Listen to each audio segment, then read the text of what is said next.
2025 Asia cup T20க்காக Indian ஸ்குவாட release பண்ணியிருக்காங்க BCCI. இது மிகப்பெரிய சர்ச்சையை கிளப்பியிருக்கு. என்ன நடந்துச்சு, எந்தெந்த பிளேயர்ஸ் எல்லாம் உள்ள இருக்காங்க, யார் யார் இல்ல அப்படிங்கறத இந்த வீடியோல தெளிவா பார்த்துரும். முதல்ல கேப்டனா சூரியகுமார் யாதவ் இருக்காரு, அது எல்லாருக்குமே தெரியும். வைஸ் கேப்டனா அக்சர் பட்டேல் தான் இருந்தாரு. ஆனா அதுக்கு பதிலா சுமன் கில் உள்ள வந்திருக்காரு. அது போக அபிஷேக் சர்மா, திலக் வர்மா, ஹர்திக் பாண்டியா, சிவம் துபே, அக்சர் பட்டேல், ஜிதேஷ் சர்மா, ஜஸ்பிரீத் பும்ரா, ஹர்ஷ்தீப் சிங், வருண் சக்கரவர்த்தி, குல்தீப் யாதவ், சஞ்சு சாம்சன், ஹர்ஷித் ராணா, ரிங்கு சிங், இந்த 15 பிளேயர்ஸ் தான் ஸ்குவாடா ரிலீஸ் பண்ணியிருக்காங்க பிசிசிஐ.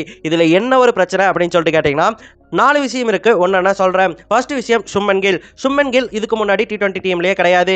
இப்பதான் சேர்க்கப்பட்டிருக்காரு. சேர்க்கப்பட்ட உடனே வைஸ் கேப்டன்ஷிப் பதவியை கொடுத்துட்டாங்க. இது எதுக்குன்னு எல்லாருக்குமே தெரியும். ஸ்கை ஒருவேளை இன்ஜுரி அப்படின்னு சொல்லிட்டு 5 மேட்ச் உட்காந்துட்டாருன்னு வச்சுக்கோங்களேன். அந்த 5 மேட்ச் சுமன் கில் கேப்டனா இருப்பாரா? அந்த 5ல 3 ஜெயிச்சிருவாங்களா? ஜெயிச்ச உடனே எதுக்குப்பா ஸ்கை கேப்டன், சுமன் கில்லே கேப்டனா இருக்கட்டும் அப்படின்னு சொல்லிட்டு போறதுக்காக வேணும்னே வலுக்கட்டாயமா உள்ள கொண்டு வந்து திணிச்சிருக்காங்க. அதே போல சுமன் கில் வந்ததால அவர் ஓப்பனிங் தான் இறங்குவாரு. அபிஷேக் சர்மா கூட. சஞ்சு சாம்சன் இத்தனை நாளா செஞ்சுரிக்கு மேல செஞ்சுரி அடிச்சிருந்த சஞ்சு சாம்சன் சுமன் கில் வந்ததால எப்பவும் போல போய் அவர் பெஞ்சில் உட்கார போறாரு. அதே மாதிரி அக்சர் பட்டேல் வைஸ் கேப்டனா இருந்தாரு. ஸ்கை ரெஸ்ட் ஆனப்போ அவர் தான் கேப்டனா இருந்து இந்தியாவை ஜெயிக்கவும் வச்சிருந்தாரு. ஆனா இப்ப அக்சர் பட்டேல் கிட்ட இருந்து ஒட்டுமொத்தமா கேப்டன்ஷிப் பதவியை தூக்கிட்டாங்க. இது எந்த அளவுக்கு பாதிக்கும் அக்சர் பட்டேல? ரவீந்திர ஜடேஜாக்கு அப்புறம் அவர் தான் மிகப்பெரிய ஆல்ரவுண்டர். அப்படி இருக்கும்போது இப்படி பண்ணலாமா அப்படிங்கிற கேள்வியும் நிறைய பேர் மத்தியில் எழுந்திருக்கு. ரெண்டாவது, அதுதான் மிக முக்கியம். இந்த 15 பிளேயரை விட மிகப்பெரிய பெஸ்டான பேட்ஸ்மேன் யார் தெரியுமா? அது ஸ்ரேயஸ் ஐயர் தான். ஸ்ரேயஸ் ஐயர் சாம்பியன்ஸ் டிராஃபில இந்தியாவை நிறைய மேட்சஸ்ல ஜெயிக்க வச்சிருந்தாரு. அப்படி இருக்கும்போது அவரை T20 ஸ்குவாட்ல எடுக்கவே இல்லை.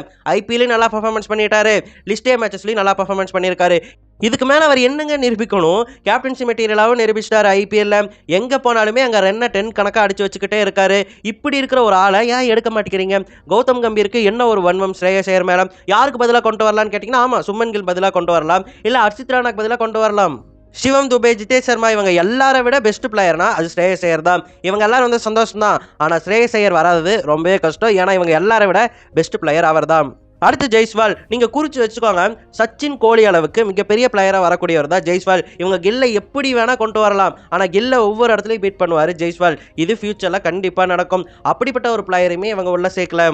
அடுத்து ஹர்ஷித் ராணா கௌதம் கம்பீருக்கு என்ன பண்ணாருன்னு சொல்லிட்டு எனக்கு தெரியல. எல்லா ஸ்குவாட்லையுமே அவர் இருந்துகிட்டே இருக்காரு.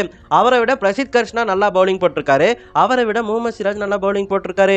இவங்க 2 பேரையும் உட்கார வச்சுட்டு ஹர்ஷித் ராணாக்கு எதுக்கு வாய்ப்பு கொடுக்கணும் அப்படிங்கிறதும் எனக்கு புரியல. இப்போ இங்க ஸ்ரேயஸ் ஐயருக்கு இழைக்கப்பட்ட அநீதி பத்தி நீங்க என்ன நினைக்கிறீங்க? ஸ்ரேயஸ் ஐயர் அடுத்து என்ன பண்ணணும்னு நீங்க நினைக்கிறீங்க அப்படிங்கிறத மறக்காம கமெண்ட்ல சொல்லுங்க. சரி, ஏசியா கப் எப்போ நடக்குதுன்னு கேட்டீங்கன்னா செப்டம்பர் 9ஆம் தேதி ஆரம்பிக்குது.